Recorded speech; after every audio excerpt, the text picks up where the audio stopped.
सुप्रभात बच्चों, good morning. कैसे हैं आप सभी। स्वागत है आप सभी का किड्स स्टडी पॉइंट अंश चैनल पर। और आज मैं आप सभी के लिए लेकर आई हूँ हिंदी ग्रामर चैप्टर 3 शब्द विचार।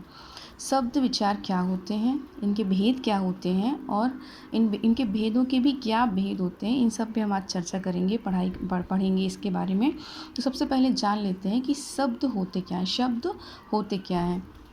शब्द जो है वर्णों के मेल से बना स्वतंत्र सार्थक ध्वनि समूह शब्द कहलाता है। देखिए यहाँ पे लिखा हुआ है वर्णों के मेल से बना, ठीक है, वर्णों के मेल से बना सार्थक ध्वनि समूह शब्द कहलाता है। वर्ण क्या होते हैं, क ख ग घ, ये चा चा आ ई ये सब क्या है, वर्ण है। तो इन वर्णों के मेल से जो एक शब्द बनता है और जिसका एक सार्थक अर्थ निकलता है उसे हम शब्द कहते हैं, ठीक है। फॉर एग्जाम्पल जैसे कि मैं आपको यहाँ बताती हूँ, जैसे यहाँ पे देखिए, यहाँ पे लिखा है क ल म, ठीक है। अब जैसे मैंने यहाँ पे इनको जोड़कर, इनको वर्णों को मिलाकर मैंने एक शब्द बनाया। क्या बनाया, ल क म लकम।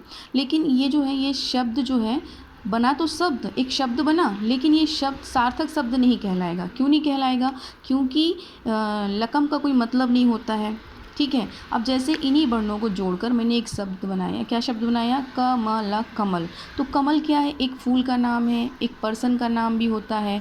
तो एक अर्थ निकल रहा है। तो जिन शब्दों का अर्थ निकले, जिन शब्दों का वर्णों के मेल करने, वर्णों के मेल से बनाए गए शब्द का जब अर्थ निकले तो ऐसे शब्द शब्द कहलाएंगे। लेकिन जब अर्थ ना निकले तो ऐसे शब्द जो हैं वो क्या कहलाएंगे, ऐसे शब्द जो हैं वो कहलाएंगे निरर्थक शब्द। क्या कहलाएंगे, निरर्थक शब्द, निरर्थक शब्द कहलाएंगे, ठीक है। तो ला कामा लकम निरर्थक शब्द हैं क्योंकि इनका कोई सार्थक अर्थ नहीं है। और कमल शब्द जो है वो क्या है, एक सार्थक शब्द है क्योंकि कमल का मतलब एक फूल होता है, ये एक फूल का नाम है और कमल साथ में किसी एक पर्सन का भी नाम होता है। तो आपको शब्द की परिभाषा समझ में आ गई होगी कि वर्णों के मेल, ये वर्ण है, इनके मेल से बनाए गए शब्द, शब्द जिनका एक सार्थक अर्थ हो। कौन सा अर्थ हो, सार्थक अर्थ हो, सार्थक, सार्थक अर्थ हो, ऐसे शब्दों को हम कहते हैं शब्द, ठीक है। और जिनका कोई अर्थ नहीं होता है, सार्थक अर्थ नहीं होता है, उन्हें हम कहते हैं निरर्थक, ठीक है। तो शब्द क्या है, वर्णों के मेल से बने ऐसे शब्द जिनका एक सार्थक अर्थ हो, कोई प्रॉपर मीनिंग हो। अब पढ़ेंगे शब्द के भेद। शब्द के 5 भेद होते हैं, ठीक है। शब्द के कितने भेद होते हैं, 5 भेद होते हैं। जैसे कि यहाँ पे दिया गया है, रचना या बनावट के आधार पर, दूसरा उत्पत्ति या स्रोत के आधार पर, तीसरा अर्थ के आधार पर, चौथा वाक्य में प्रयोग के आधार पर और पांचवा व्याकरणिक प्रकार के आधार पर। तो यहाँ पर सबसे पहले हम पढ़ेंगे रचना या बनावट के आधार पर। देखिए, जैसे आपने पढ़ा है कि एक पेड़ होता है, पेड़ की शाखाएं होती हैं, फिर शाखाओं की भी शाखाएं होती हैं जिन्हें हम उपशाखाएं कहते हैं। ऐसे ही यहाँ पर आपने शब्द पढ़े, शब्द के भेद पढ़े, ये शब्द के भेद हैं और ये शब्द के भेद के भी भेद हैं, ठीक है। मतलब ये तो आपके शब्द के प्रकार हैं और ये उनके प्रकार के अंदर 3 प्रकार दिए गए हैं। मतलब पहला वाला टॉपिक हमने उठाया है रचना या बनावट के आधार पर, तो इसके भी 3 प्रकार हैं। कौन कौन से, ऋण, यौगिक, योग ऋण। यहाँ देखिए, समझ लीजिए चित्र के माध्यम से। रचना या बनावट के आधार पर शब्द के 3 भेद होते हैं, ऋण, यौगिक, योग ऋण। ऋण, यौगिक, यौगिक जो होता है ना और योग जो होता है ना, एक ही जैसा होता है। जैसे कि योग जो होता है, योग मतलब जोड़ना, ऐड करना, ठीक है। बताऊंगी मैं आगे, पहले इसको पढ़ लेते हैं। ऋण शब्द क्या होते हैं। तो ऋण शब्द जिन शब्दों के सार्थक खंड ना हो सके तथा जो अन्य शब्दों के मेल से ना बने हों, उन्हें हम ऋण शब्द कहते हैं। जैसे सीता है, हाथ है, रात है, सुबह, खाना। तो ये शब्द जो हैं ये ऋण शब्द हैं। इनको ऋण, आप कैसे पहचानोगे कि ये ऋण शब्द हैं कि नहीं है, बहुत आसान है। कैसे, जैसे कि हमने ये जो सीता शब्द है इसके हमने 2 खंड किए, ठीक है, खंड किए, हमने इसको खंड में बांटा, सी अलग लिखा, ता अलग लिखा। अब यहाँ देखो, जब खंड कर दिया हमने तो क्या इसका कोई अर्थ निकल रहा है, ता अकेले का, क्या सी अकेले का कोई अर्थ निकल रहा है, कोई प्रॉपर मीनिंग आ रहा है, नहीं ना। तो ये क्या हो जाएगा कि जब आप किसी शब्द के खंड करते हैं या फिर सार्थक खंड ना हो सके, अर्थ ना निकल सके, उन्हें, ऐसे शब्दों को हम ऋण शब्द कहते हैं, ठीक है, तो रूढ़ शब्द यहाँ क्लियर हो गया। ऐसे शब्द जिनके खंड करने पर उन शब्दों का कोई अर्थ ना हो रूढ़ शब्द कहलाते हैं। जस्ट अपोजिट इसका क्या होता है, यौगिक शब्द। ठीक है, यौगिक शब्द कैसे होता है कि जो शब्द दूसरे शब्दों के मेल से बनते हैं तथा जिनके सार्थक खंड किए जा सकते हैं। देखो यहाँ हमने क्या क्या पढ़ा, हमने कि सार्थक खंड नहीं हो सकते हैं, यहाँ क्या पढ़ रहे हैं हम कि सार्थक खंड किए जा सकते हैं, किए जा सकें, ऐसे शब्द जो हैं यौगिक शब्द कहलाते हैं। तो क्या अंतर समझ में आया आपको रूढ़ शब्द में और यौगिक शब्द में? रूढ़ शब्द में क्या होता है कि शब्दों के जब हम खंड करते हैं तो उनका अर्थ नहीं निकलता है, और यौगिक शब्द में जब हम उन शब्दों के खंड करते हैं तो इन खंडों का भी एक अलग अर्थ होता है। जैसे कि यहाँ पे दिया श्रमिक, श्रमिक मतलब काम करने वाला। हमने जब श्रमिक के खंड किए तो श्रमिक जो है दो शब्दों से मिलकर बना है, श्रम और इक। ठीक है, श्रम का मतलब मेहनत करना, इक मतलब एक।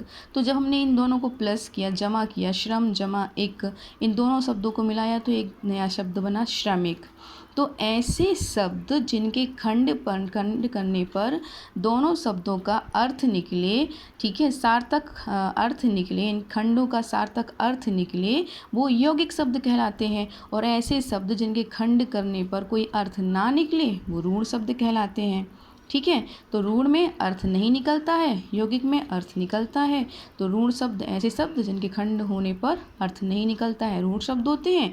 और यौगिक शब्द ऐसे शब्द जिनके खंड करने पर अर्थ निकलते हैं, वो यौगिक शब्द होते हैं। जैसे श्रमिक है, अवगुण है, दिनेश है, राजकुमार है। हम जब इन सभी शब्दों को ऐसे टुकड़ों में डिवाइड करेंगे, इनके खंड करेंगे, तो हर एक शब्द का अलग अर्थ है। ठीक है, और ये अलग अलग शब्दों के मेल से बने हैं।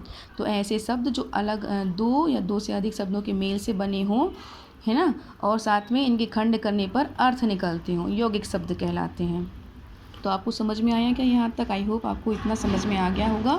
रूढ़ शब्द ऐसे शब्द जिनके खंड करने पर अर्थ ना हो, यौगिक शब्द मीन्स ऐसे शब्द जिनके खंड करने पर अर्थ निकलता हो। ठीक है, जैसे कि श्रम का अलग अर्थ है, इक का अलग अर्थ है, और इनको जमा करने पर बनाते हैं तो बनता है श्रमिक।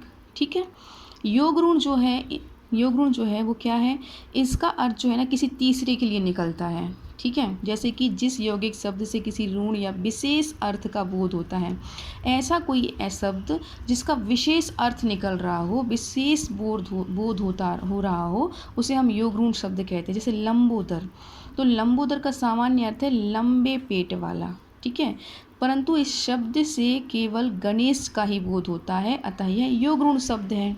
तो ऐसे शब्द जिनका अर्थ विशेष होता है और किसी तीसरे के लिए होता है, वो योग ऋण शब्द कहलाते हैं। जैसे कि लंबोदर, लंबा है पेट जिसका, लंबोदर अर्थात गणेश जी। ठीक है, 10 है आनंद जिसके, आनंद मतलब सिर होता है, तो 10 हैं आनंद जिसके, दशानन अर्थात रावण। तो रावण के 10 सर होते हैं, तो इन्हें हम दशानन कहते हैं। ठीक है, तो ऐसे शब्द जिनका अर्थ किसी और के लिए निकले वो क्या है, योग ऋण है। तो आई होप रचना के आधार पर जो 3 भेद हैं, ऋण, यौगिक और योग ऋण, ये कॉन्सेप्ट आपको क्लियर हो गया होगा। ऋण जिनके खंड करने पर अर्थ नहीं होता है, यौगिक जिनके खंड करने पर अर्थ होते हैं, और योग ऋण जिनका विशेष अर्थ होता है और किसी तीसरे का बोध होता है। तो ये तो थे आपके रचना के आधार पर भेद, और मैंने उनका आपको एक्सप्लेन भी कर दिया, ऋण शब्द, यौगिक शब्द, योग ऋण शब्द। आई होप आपको ये समझ में आया हो। If you like my videos please like, share and subscribe my channel. Next बाकी की जो पार्ट्स हैं वो मैं आपको अलग से एक वीडियो बनाऊँगी, उसमें इनका मैं वीडियो बनाकर मैं आपको नेक्स्ट पार्ट में इसको डालूँगी, पार्ट 2 शब्द भेद पार्ट 2 करके डालूँगी। तो आज के लिए बस इतना ही। Thank you, bye.